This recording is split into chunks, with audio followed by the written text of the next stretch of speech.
Okay, Keaton. Lekker. First time on the podcast. Yeah, you're always behind the cameras. Always. Now we thought, why not get you to share some of your stories with us? I mean, last week you guys touched on our TV show, so now I'm on it, and Alma's behind the camera, so it's a bit of a shake-up. So let's see how this one goes. No, I'm sure we'll be in good hands. Yeah, no, definitely.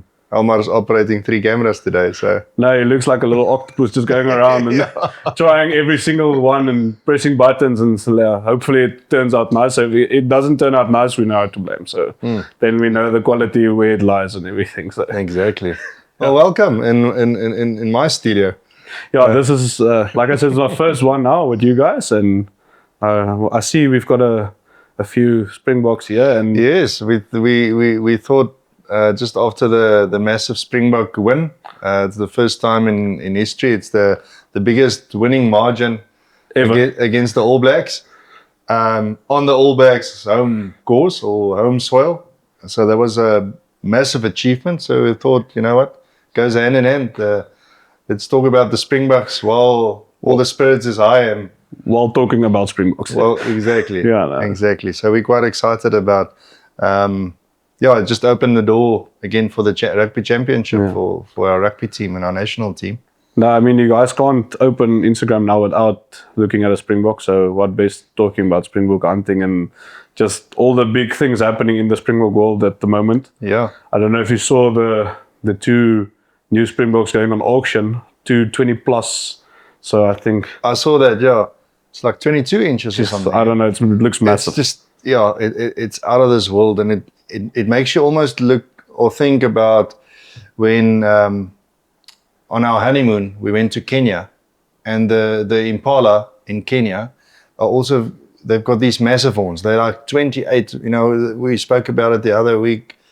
That big impala that I shot in Kenya, that's an average impala. So they're all 28, 30, 32 inches plus, and just the way it looks with the horns on that small body. That's what these Springbok look like. Yeah. No, but I mean, just looking at Springboks, a few inches makes a massive difference. Yeah. Even photos and stuff. Yeah. I saw the one, there was a 20 and 7/8 shot. It looks massive. And I mean, on a little body on the Springbok, it just looks... It looks like Photoshop. Yeah. You can't think about that. I think I would shoot that one of those, because just... in your sight, seeing that horns and everything, I'll just... That's exactly right. Yeah. Like Mega Springbok is one of the biggest, obviously, breeders in the country. You know, when they spoke about 10 years ago about a 17, 18-inch Springbok, I was like, yeah, you know they exist, but until you see one, you can't comprehend how big that is. You know? I mean, these 2 are yours, and I see you said it was 17 and almost... One is a 16, one is a 17-incher, which is... massive. It's massive, yeah. I mean, these Springbok, the type of hunts that we go on, you know, for our biltong hunts or just for our meat or cow hunts, you will never see a Springbok like this. No. So these type of Springboks are all in breeding camps now, and they... You know when you will see one of these, when you don't have your gun. Correct. Then you'll drive and just see how the farm looks, and then you'll see the biggest one you ever saw in your life, and you'll drive back, get your gun, and then that one... climb into a little trap door somewhere and we'll never be seen again. We had a hunt recently now in Preska.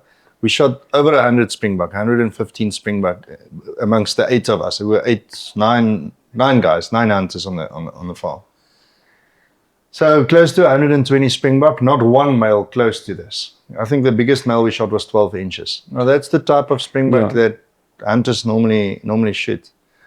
But you get these, I mean, these game breeders are breeding massive. These monsters. I mean, seeing these types of animals in the wild is beautiful. And now I wish I can shoot one day this caliber of Springbok. But I mean, talking about trophies and everything, I shot one Springbok in my life because I said I was always going to shoot one in the Kalahari. And it was a 14-incher, and it's massive. For me, it was the biggest. Yeah. I've shot a lot of animals in my life, but nothing compares to shooting a 14-inch Springbok in the Kalahari. But I mean, a 14-inch Springbok is a very big Springbok. Yeah. I mean, if we think with clients, anything close to 13 inches is about the barrier that we like to break, and it's more the shape of the springbuck that you're chasing. It's more the representative of the trophy. So once we get proper curls like this, where they're curling backwards, whether they're 17 or 13 inches, as long as they have got a nice heavy boss and they're curling nicely, it's a nice representative. Nice. So, I mean, 14 inches, you should be very proud. No, That's my biggest one personally as well. These rams we shot out of a breeding camp. I mean, these two rams were both tagged rams. Yes. So they did their thing for the 3-4 years they were in that camp. And the farmer actually asked us to take these out. He wants to put new rams and new bloodline in. So they reached their peak. But I mean, that wasn't a hunting farm. That's breeding, obviously, for the hunting industry. And Yeah. he obviously sells them from there. So this was a lucky. Yeah. But you have the trophies here. I've got the trophies. You can spin the stories when when everything works. Nah, this one, like 600 meters, I saw it and it just, I had to. Yeah, I had to. Yeah. Yeah, we can blow up the story and tell it however we want. That's the beauty about hunting stories. It's always the story afterwards is kind of the most important thing about hunting. It's just that Exactly. the story you can share around the campfire and everything. That's 100% right. Well, share us about your story that you shot that massive ram. So I've been hunting since I was 11. Love the sport, but I've always said I will never hunt a springbok if it's not in the Kalahari. In pure Kalahari, Natural habitat. I don't want to shoot it here in 𝗥𝗶𝗳𝗹𝗲𝗀 or wherever. And that's not what I want to do. I want to shoot it. I want to shoot it in Kalahari. And while I was working with the Huntex, we went to Kalahari Sands it's next to the Botswana border. It's Okay, yeah. yeah, it's in the heart of the Kalahari, and I got the opportunity there to just to walk around with a hunting rifle, just to see if I can find something. We were shooting there for 7 days, and everyone was shooting, and I was filming and everything. And the last 2 days, they said, "No, I can also take a chance on one." I was like, "Oh no, this is exactly what I want to do." Did you actually go just to do footage? I was actually doing just for footage. I wasn't supposed to hunt. I was there just filming and making videos for Huntex and stuff. So I wasn't actually supposed to shoot. Makes it more special because that's exactly the you story. didn't bargain on it. It was a bit of a surprise. So I went all 5 days. We were 7 days there, but the first 5 days I went out with all the people shooting and stuff, walking behind them, filming and everything. And we saw a lot of springbok. There are packed. Kalahari Sands has a lot of springbok, but males, almost they're very, very scarce there. Okay. Now they have them in breeding camps, but not walking in the big reserve. The biggest one they shot there was 11 or 10. For the 5 days. Yeah. And then the second last day I went out and I went with the guide and we were driving around and we saw a group, the bachelor group, the male group. And I said, yeah, but let's try it. Walking with my guide, and we walked about 2 hours after these rams, just walking, and we saw them underneath it like a little shade tree. I mean, the Kalahari is hot, so they love standing under the shade for some. There's not a lot of shade at all. But if they find it, they love standing. And the guy just tapped me like, listen, the one on the left. We were about 200 meters out. So put the gun on the stick and just looked through it. I was like, yeah, the body looks nice. I can't see the horns. Body looks nice. And they started walking again. And I repositioned myself so they can walk into my sights. Yeah. And I saw the first one that wasn't all right, and then one came in. I was like, all right, this is my ram. Like you just feel that all. Yes. But now in that moment, you're like, I'm in the Kalahari. I'm about to shoot my dream since I was 11. What do you do now? Do you miss it? Do you take the opportunity? Yeah. And that's buck fever. That's what it is. I always tell people that I don't get buck fever anymore, but every single time. I was proper shaking. I think if I wasn't that far away, everyone would hear my feet trembling and all that stuff. So no, I saw it and everything was just perfect. It stood perfect. I saw it behind, just quartering standing to me, and I decided, all right, let me shoot him in the neck. So just above the neck where the ear and everything comes. And luckily, my first shot was I know the headshot would work, but with everything happening and going, and that's adrenaline. All the adrenaline, and like I always say, there's 1,000 things going through your head. No, I mean, I was 27 when I shot or 28 when I shot the Springbok. From 11, I dreamed about it. I mean, at 17 years. Let me just get my English math right there. At 17 years that I wanted to shoot this animal in its natural habitat. I mean, 17 years is a long time thinking about it. And in that moment, I was just, the emotions ran. I walked to it. I saw the body and lying there, and then I actually saw the horns. And the owner of the farm came to me. He's like, "You really just shot my biggest one. You shot your biggest. Like, you're the last guy shooting for the week, and you just shot the biggest one out of everyone." So. No, that experience, I mean, probably we are going to show the footage that I have from it. And you've got a full video of the full video, like that. I mean, that's awesome. It's showing now. It's we'll definitely share that. Yeah, no, that's a beauty about production. As we doing the production, if we have the equipment there, so I got a beautiful video out of it. And shooting the biggest one of the week. The guys were kind of mad at me, and the camera work because obviously now you on the gun, so you have to trust someone else. It was one of my with the guys that I used to work with. He was actually on the camera, so it is a little bit shaky that I would have liked it, but I wish I could take Alma with me or someone just to do it proper. That's always the thing. I always say my videos are always never good. They're never good because it's, they just don't have the steady hand that you'd like. Yeah. But at least now with you guys involved, and at least our videos will now be a lot. I mean, if you see that video, it's a little bit shakier than I would like, but the footage is there, the evidence is there. I mean, you can't. The story afterwards is kind of the big thing, to show like I did shoot this thing in the Kalahari where I wanted it to be shot, and it wasn't a mega Springbok, but for me. It's the biggest one that I will ever, and I don't think it's the biggest one I'll ever shoot. Hopefully I will shoot bigger, but the first one in the Kalahari, that'll always be special. Always, and I mean that's the biggest thing about hunting for me is the memories and just the feel. I haven't felt more alive than in that moment shooting something in the Kalahari. I mean, we as South Africans, we love our bushveld, but there's nothing as special as shooting. National Springbok in its natural habitat. I mean, that's like winning the New Zealand. Sounds like an awesome experience. That's 100% right. That feeling I still get to this day, and I think that's what a lot of these anti-hunters and greens don't understand is that actual feeling that you just spoke about now. It's adrenaline that you can't explain. Once you. I always say to new hunters as well, that first try out, and I get it plenty of times. There's always a group of 6 or 8 or 10 people, at least 20, 30% of them has never hunted before. I always try and persuade someone just to give it a go. Do it once, and no one's going to judge you. If you don't like it, then you don't like it. Then it's not for you. And 90% of those people that shot something, they understood the process and why we do it. We obviously explained to them, hunting is a necessity. Someone needs to do it. And then obviously in your case, in my case, you fell in love with the process and you're passionate about that experience.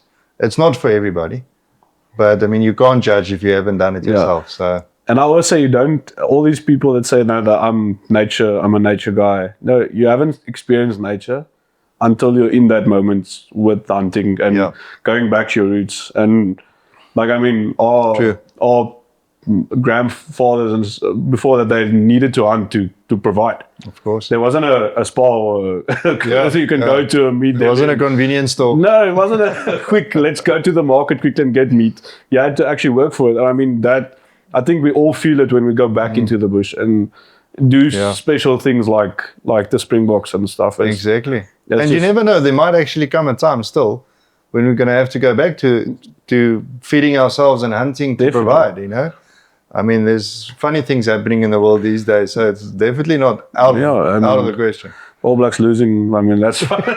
Exactly. Funny. So there's funny things happening in this world. So, no, I mean, Springboks will always be South Africa's, like, I think, pride possession, even with hunting. I mean, if you can ask any hunter shooting a Springbok, you feel something different when shooting. And also, most hunting groups, every year they'll at some point discuss a Springbok hunt. You know, when are we going to do a Springbok hunt? Because it's a thing that's really, I don't want to say on a down, or it's just hard to get opportunities to go and shoot Springbok. Obviously, in the bushveld, the Springboks we do have here is more in breeding camps, and it's basically there for either just aesthetic, it's just there for show. You know, it's not, because it's not really their natural habitat. So you have to travel far, you know, to the Eastern Cape type thing, or Prieska, the Northern Cape, obviously the Kalahari, you know, Namibia. Yeah. You have to make a big effort to get to the areas where you can hunt Springbok. And it makes it more special, I think, because it's the farther drive. It's not an hour from your home. Or it's more effort to shoot Springbok, and that's why I think it's more special.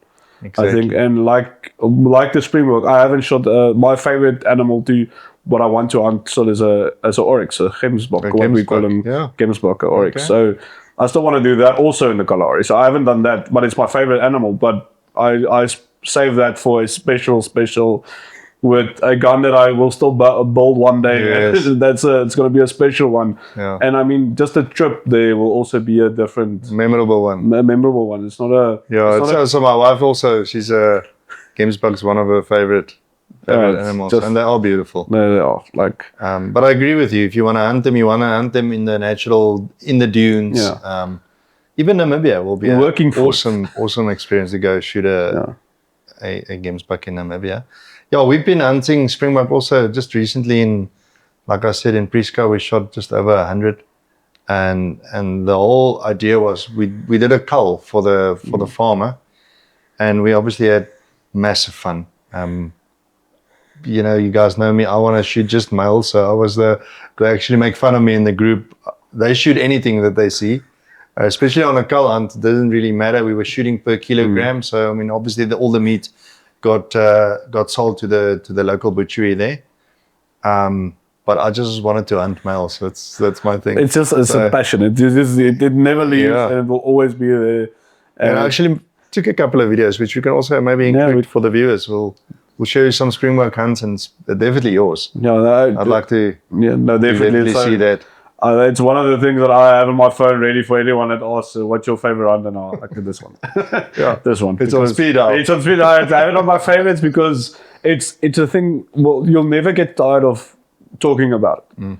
I think that's also the beauty of hunting, and you'll never get tired of talking about it. We can sit here for days discussing stories and stuff, and I think it brings us together also, and it means it does. Like the industry grows also, because talking about Springbok hunting, also now some American looking at this and say, listen, I want to go do that. I mean, it brings money back in the economy in South Africa, and it just gives that this is a feeling that you can't describe to anyone.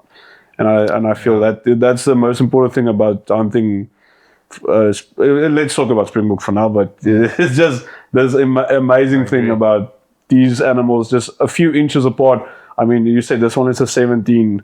Mine was a 14, and this one looks much better, much bigger. So it's just it's that small difference, but it's small differences. And they all because they got different shapes, and again, it's about the story that you have. And what I like about what you guys are doing and what we're doing now with, you've got a videographer with you, and it's just part of the team. And I always, as much as it's special for the hunter, if I'm just the cameraman on that hunt, it's just as special. And it just gives that opportunity that we can all now enjoy in that moment. And that's the whole reason why we're trying to get more of this footage and stuff shared with the viewers, because we normally just had the fun ourselves there in the bush, which is awesome. But you're the only one that experienced that story, and we'd obviously like to share it with the viewers. So thank you for sharing. 100%. Hopefully one day you'll take me for my first oryx in Namibia. Let's do that. Or Hopefully not one day. Hopefully somewhere next year. Next year we do a proper video about it. A Yes. proper documentary. Show all the viewers. I'm in the left front seat, but I'm there. No, we have to do that just to show them. Listen, this is what actually goes into planning a hunt and do the whole trip from beginning to end, talking about everything. Because I think there's so much more to these types of things that people realize is, yes, we can talk about the stories, but the preparation, the execution afterwards, how you set up. I mean, I've spoken to taxidermies and how they set up these type of how do you call it, trophies is also a story on its own. I mean, there's so many stories. And how to measure the horns. I mean, not many people actually know how to measure the horns, especially when it comes to wildebeest and where you start measuring the horn and how you need to follow the curves and stuff. So that's also things we can definitely maybe include on that trip and show them the whole process. And definitely. I'm skinning and from getting the meat. But I have it on camera now, so you guys know. Otto will take me for my first oryx, and now the pressure's on. The pressure's on. But thank you for having me, and now the first time on the couch, and let's hope there's more. Yeah, no, definitely. And thanks for sharing your story. And just on that note, with the Springboks, what do you think is going to happen when we play Argentina on local soil, home soil? Local. Hopefully, we don't have the Ellis Park. Hopefully that experience is gone. It's out of our hands, and we have to just clutch this championship now, because we can't speak about Springboks and then they lose. So the pressure's on you guys. I agree with you. I think on home soil the advantage is definitely with us. Argentina is nothing away from them. They're a great side, but we should pull this one through. I think the pressure is more on all the other teams now. It's definitely on Argentina. It's going to play here. New Zealand's under massive pressure because they're going to travel to Australia, and Australia's on a high. And Australia's first in the championship, so yes, they probably celebrating doing shoeies and stuff just because they finally first in something in 20 years. Exactly right. So we got to hope that New Zealand maybe beats them just with a nail biter, and then we pull it through with Argentina. Then we go top of the lot. Yeah. So we're a couple of weeks away from maybe taking the championship out of nowhere. I mean, a couple of weeks back we were almost going to burn your t-shirt just because that first loss to Australia.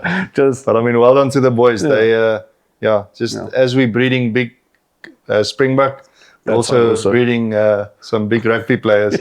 That's why we had to speak about Springboks. It's everywhere in South Africa now, and let's bring the hunting together with the Springboks. Exactly. Wow. Thank you very much. And we'll catch up in the next episode. So please like and subscribe, share the videos, and we'll hope to see you soon. And like Alma says, click the link in the description.